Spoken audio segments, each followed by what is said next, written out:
Welcome to the TrailblazePotential audiobooks. And today we have for you Atomic Habits Chapter 2. And if you miss the first chapter, I will leave it down below in the description of this video. Chapter 2: How your habits shape your identity, and vice versa. Why it is so easy to repeat bad habits and so hard to form good ones. Few things can have a more powerful impact on your life than improving your daily habits.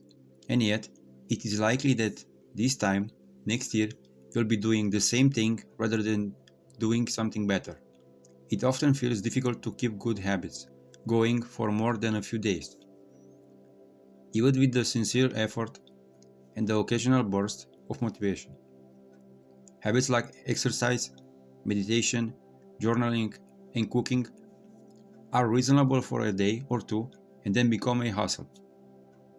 However, once your habits are established, they seem to stick around forever, especially the unwanted ones. Despite our best intentions, unhealthy habits like eating junk food, watching too much television, procrastinating, and smoking can feel impossible to break. Changing your habits is challenging for two reasons. 1. We try to change the wrong thing. And 2. We try to change our habits in the wrong way. In this chapter, I address the first point. In the chapter that follow, I'll answer the second. Our first mistake is that we try to change the wrong thing. To understand what I mean, consider that there are three levels at which change can occur. You can imagine them like the layers of an onion. Three layers of behavior change. There are three layers of behavior change. A change in your outcomes, a change in your processes, or a change in your identity. The first layer is changing your outcomes. This level is concerned with changing your results, losing weight, publishing a book, winning a championship. Most of the goals you set are associated with the level of change. The second layer is changing your process. This level is concerned with changing your habits and system, implementing a new routine at the gym, decluttering your desk for better workflow, developing a meditation practice. Most of the habits you build are associated with this level. The third and deeper layer is changing your identity.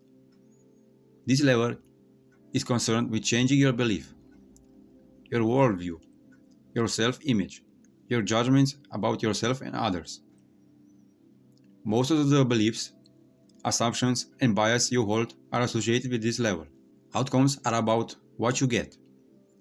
Processes are about what you do. Identity is about what you believe.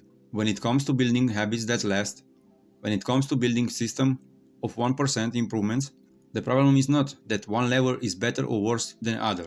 All levels of change are useful in their own way. The problem is the direction of change. Many people begin the process of changing their habits by focusing on what they want to achieve. This leads us to the outcome-based habits. The alternative is to build identity-based habits. With this approach, we start by focusing on who we wish to become. Imagine two people resisting a cigarette. When offered a smoke, the first person says, "No thanks, I'm trying to quit." It sounds like a reasonable response, but this person still believes they are a smoker who is trying to be something else. They are hoping their behavior will change while carrying around the same belief. The second person declines by saying, "No thanks, I am not a smoker." It is a small difference, but these statements signal a shift in identity. Smoking was part of their former life, not their current one. They no longer identify as someone who smokes. Most people don't even consider identity change when they set out to improve. They just think, "I want to be skinny." Outcome. "And if I stick to this diet, then I'll be skinny." Process. They set goals and determine the action they should take to achieve these goals without considering the belief that drive their actions. They never shift the way they look at themselves, and they don't realize that their old identity can sabotage their new plans for change. Behind every system of action are a system of beliefs. The system of a democracy is founded on beliefs like freedom, majority rule, and social equality. The system of a dictatorship has a very different set of beliefs like absolute authority and strict obedience. You can imagine many ways to try to get more people to vote in a democracy, but such behavior change would never get off the ground in a dictatorship. That's not the identity of the system. Voting is a behavior that is impossible under a certain set of beliefs. A similar pattern exists whether we are discussing individuals, organizations, or societies. There are a set of beliefs and assumptions that shape the system, an identity behind the habits. Behavior that is incongruent with the self will not last. You may want more money, but if your identity is someone who consumes rather than creates, then you'll continue to be pulled towards spending rather than earning. You may want better health, but if you want to continue to prioritize comfort over accomplishments, you'll be drawn to relaxing rather than training. It's hard to change your habits if you never change the underlying belief that led to your past behavior. You have a new goal and a new plan, but you haven't changed who you are. The story of Brian Clark, an entrepreneur from Boulder, Colorado, provides a good example. For as long as I can remember, I chewed my fingernails. Clark told me. I started as a nervous habit when I was young, and then morphed into undesirable grooming ritual. One day, I resolved to stop chewing my nails until they grew out a bit. Through mindful willpower alone, I managed to do it. Then Clark did something surprising. I asked my wife to schedule my first ever manicure. He said, my thought was that if I started paying to maintain my nails, I wouldn't chew them. And it worked, but not for the monetary reason. What happened was the manicure made my finger look really nice for the first time. The manicurist even said that, other than chewing, I had really healthy, attractive nails. Suddenly, I was proud of my fingernails. And even though that's something I had never aspired to, it made all the difference. I never chewed my nails again, not even single close call. And it's because I now take pride in properly caring for them. The ultimate form of intrinsic motivation is when a habit becomes part of your identity. It's one thing to say I am the type of person who wants this. It's something very different to say I'm the type of person who is this. The more pride you have in a particular aspect of your identity, the more motivated you will be to maintain the habits associated with it. If you're proud of how your hair looks, you'll develop a sort of habits to care for and maintain it. If you're proud of the size of your biceps, you'll make sure you never skip an upper body workout. Once your pride gets involved, you'll fight tooth and nails to maintain your habits. True behavior change is identity change. You might start a habit because of motivation, but the only reason you'll stick with one is that it becomes part of your identity. Anyone can convince themselves to visit the gym or eat healthy once or twice, but if you don't shift the belief behind the behavior, then it is hard to stick with long-term changes. Improvements are only temporary until they become part of who you are. The goal is not to read a book. The goal is to become a leader. The goal is not to run a marathon. The goal is to become a runner. The goal is not to learn an instrument. The goal is to become a musician. Your behavior are usually a reflection of your identity. What you do is an indication of the type of person you believe that you are, either consciously or non-consciously. Research has shown that once a person believes in a particular aspect of their identity, they are more likely to act in alignment with that belief. For example, people who identify as being a voter were more likely to vote than those who simply claimed voting was an action they wanted to perform. Similarly, the person who incorporates exercise into their identity doesn't have to convince themselves to train. Doing the right thing is easy. After all, when your behavior and your identity are fully aligned, you are no longer pursuing behavior change. You are simply acting like the type of person you already believe yourself to be. Like all aspects of habit formation, this too is a double-edged sword. When working for you, identity change can be a powerful force to self-improvement. Once you have adopted an identity, it can be easy to let your alignments to it impact your ability to change. Many people walk through life in a cognitive slumber, blindly following the norm attached to their identity. I'm terrible with direction. I'm not a morning person. I am bad at remembering people's names. I'm always late. I'm not good with technology. I am horrible at math, and a thousand other variants. When you have repeated a story to yourself for years, it is easy to slide into these mental grooves and accept them as a fact. In time, you begin to resist certain actions because that's not who I am. There is internal pressure to maintain your self-image and behavior in a way that is consistent with your beliefs. You find whatever way you can to avoid contradicting yourself. The more deeply a thought or action is tied to your identity, the more difficult it is to change it. It can feel comfortable to believe what your culture believes, group identity, or to do what upholds your self-image, personal identity, even if it is wrong. The biggest barrier to positive change at any level, individual, team, society, is identity conflict.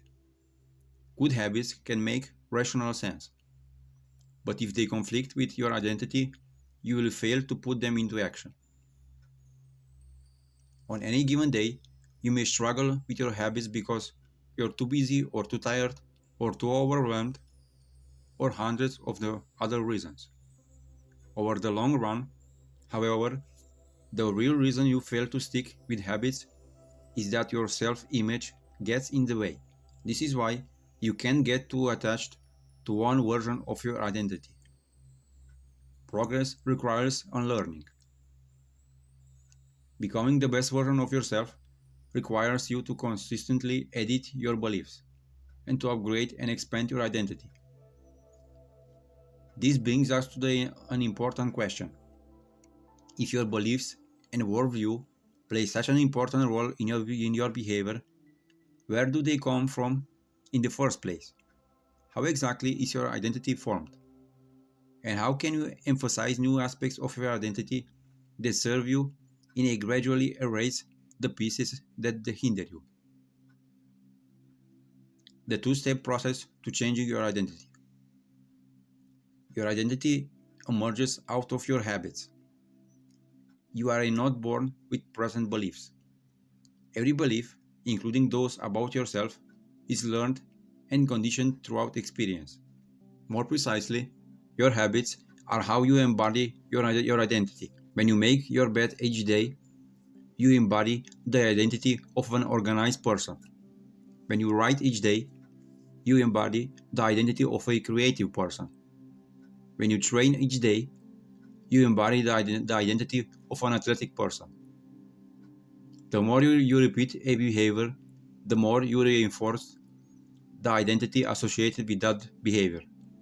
In fact, the word identity was originally derived from the Latin word identitas, which means being, and identidem, which means repeatedly. Your identity is your repeated beingness. Whatever your identity is right now, you only believe it because you have proof of it.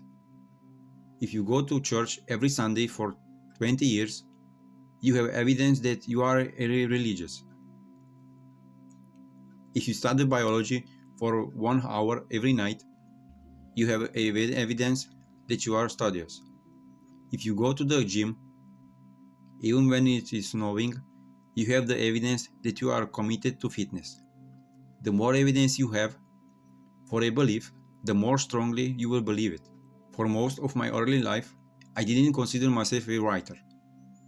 If you were to ask any of my high school teachers or college professors, they would tell you I was an average writer at best.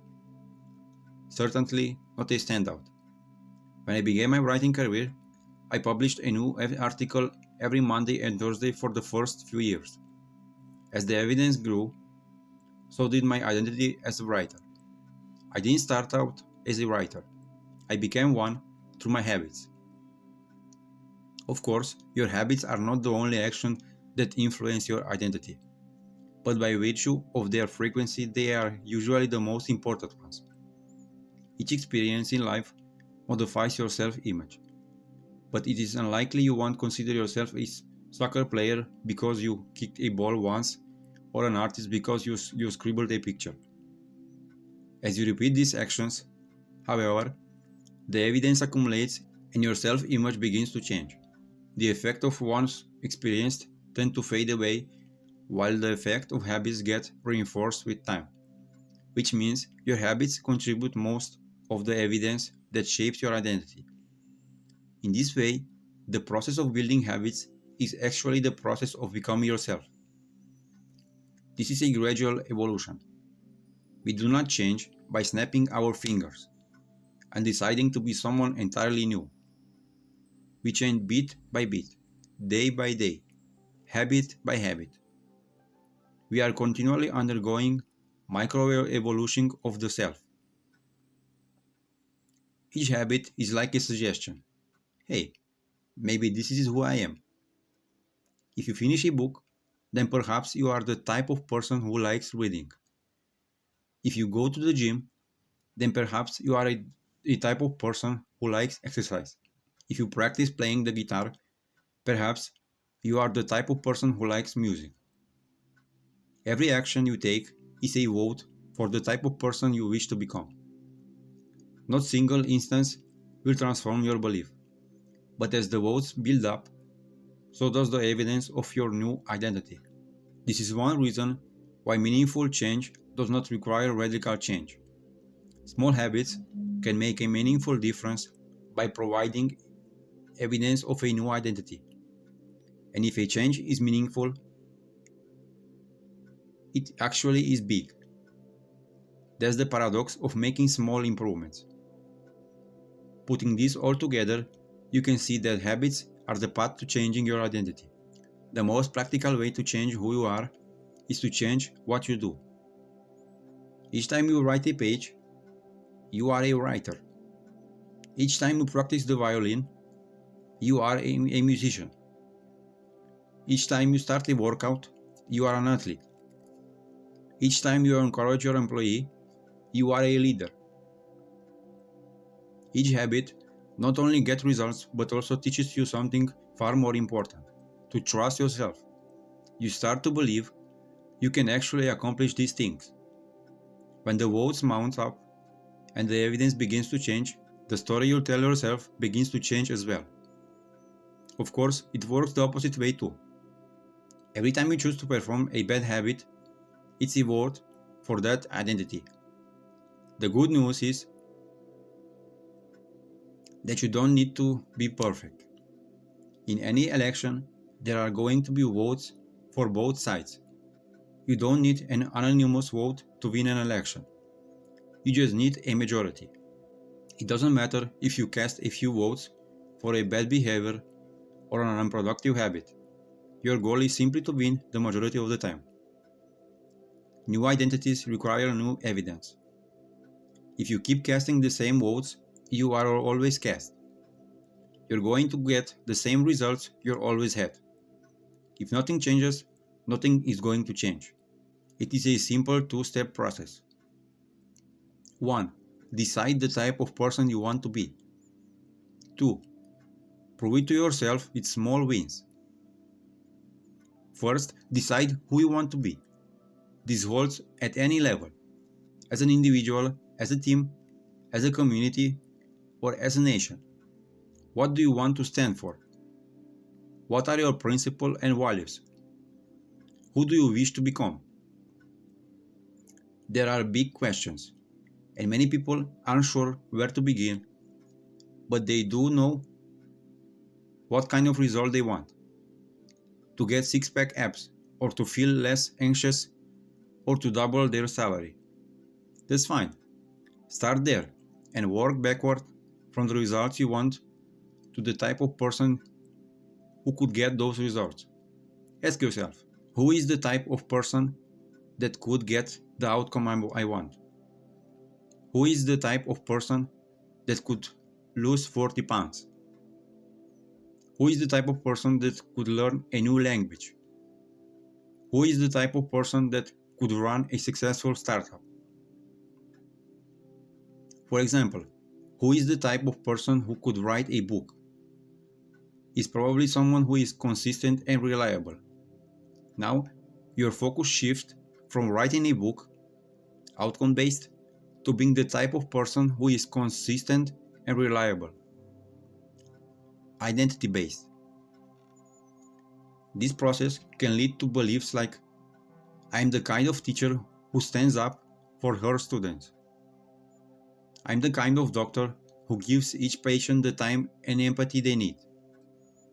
I'm the kind of manager who advocates for her employees. Once you have a handle on the type of person you want to be, you can begin taking small steps to reinforce your desired identity. I have a friend who lost over 100 pounds by asking herself, what would a healthy person do? All day long, she would use this question as a guide. Would a healthy person walk or take a cab? Would a healthy person order a burrito or a salad? She figured if she acted like a healthy person long enough, eventually she would become that person. She was right.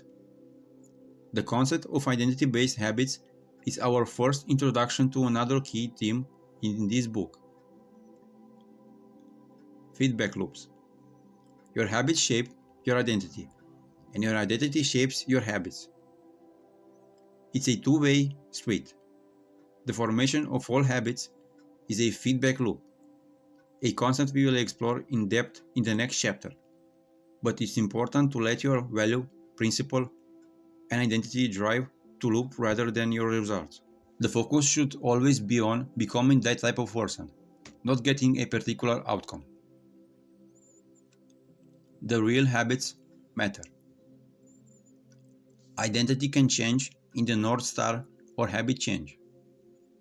The reminder of this book will provide you with step-by-step instruction on how to build better habits in yourself, your family, your team, your company, and anywhere else you wish. But the true question is, are you becoming the type of person you want to become? The first step is not what or how, but who. You need to know who you want to be. Otherwise, your quest for change is like a boat without a rudder. And that's why we are starting here. You have the power to change your beliefs about yourself. Your identity is not set in stone. You have a choice in every moment. You can choose the identity you want to reinforce today with the habits you choose today. And this brings us to the deeper purpose of this book and the real reason habits matter. Building better habits isn't about littering your day with a life hack. It's not about flossing one tooth each night or taking a cold shower each morning or wearing the same outfit each day. It's not about achieving external measure of success like earning more money, losing weight, or reducing stress. Habits can help you achieve all these things, but fundamentally they are not about having something. They are about becoming someone. Ultimately, your habits matter because they help you become the type of person you wish to be. They are the channel through which you develop your deepest belief about yourself. Chapter summary. There are 3 levels of change: outcome change, process change, and identity change. The most effective way to change your habits is to focus not on what you want to achieve, but on who you wish to become. Your identity emerges out of your habits. Every action is evolved for the type of person you wish to become. Becoming the best version of yourself requires you to continuously edit your beliefs and to upgrade and expand your identity. The real reason habits matter is not because they can get you better results, although they can do that, but because they can change your beliefs about yourself.